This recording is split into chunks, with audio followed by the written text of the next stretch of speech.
as pre-trial detention. The Youth Criminal Justice Act has provisions to try to make sure that young people are only placed in detention either for the immediate protection of the public or to ensure that they will attend court. The youth court judge faces a very difficult decision, knowing that this could have a very dramatic impact on the life of the young person. And typically, detention is sought if it is either a very serious offense, perhaps involving significant violence in the community, or if the young person has a fairly lengthy record of prior offending, or has a record of having been released on bail on certain conditions and having failed to comply with those conditions. Court is now in session. Please be seated. If a youth pleads guilty or is found guilty of a criminal offense, the youth court judge must determine the appropriate sentence. The purpose of youth sentences is to hold the young person accountable by imposing sanctions that have meaningful consequences and that promote rehabilitation and reintegration.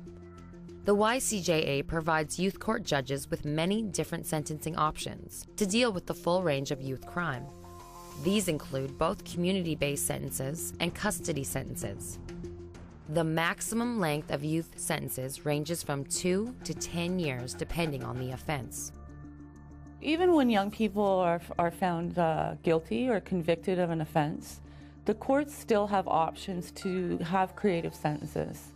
So all the opportunities that are presented in terms of referring young people to agencies, having them go to an attendance center, have them attend drug and alcohol counseling, doing community service work, have them have an opportunity to meet with a probation officer, are all outside of a more formal process. So these measures are excellent in that they draw on the strengths and talents of young people. They involve our community members to be supportive adults to help in the raising and development of young people in our communities.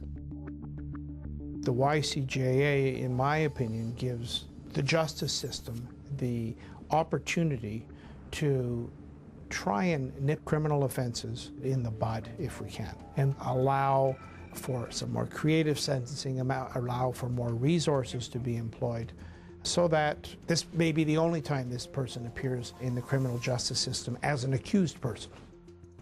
The range of sanctions, at the low end, we start with something called a reprimand, simply the judge talking to the young person and warning them of the future consequence if they reoffend, trying to perhaps assess what has happened.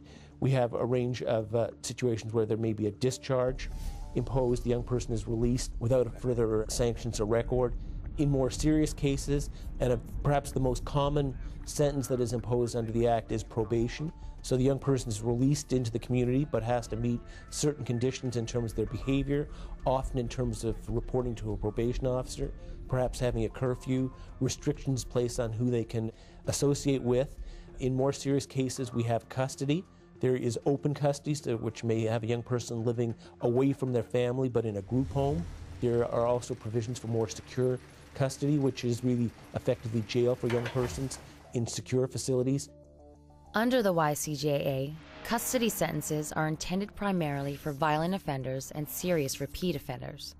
In some very serious cases, the YCJA also allows judges to impose an intensive rehabilitative custody and supervision order if a youth has been found guilty of a serious violent offense and is suffering from a mental, psychological, or emotional disorder.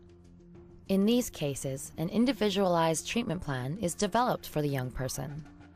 It involves very intensive treatment where they have a whole team of psychiatrists and psychologists and medical doctors and nurses, all kinds of therapists working with that young person, trying to get what's going on underneath the violence and to work on getting them back into the community. It's expensive, but it works, and it's just done amazing things with the clients that have been in there so far.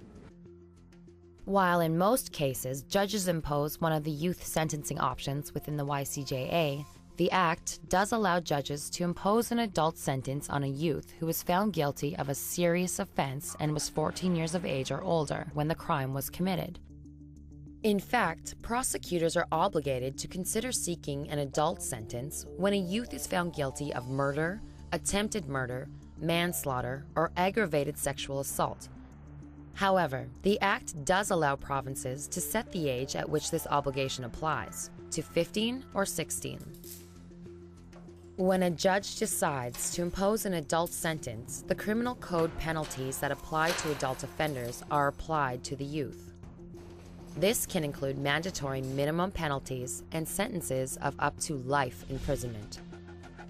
However, under the YCJA, no portion of either an adult or a youth sentence can be served in an adult prison while the youth is still under the age of 18.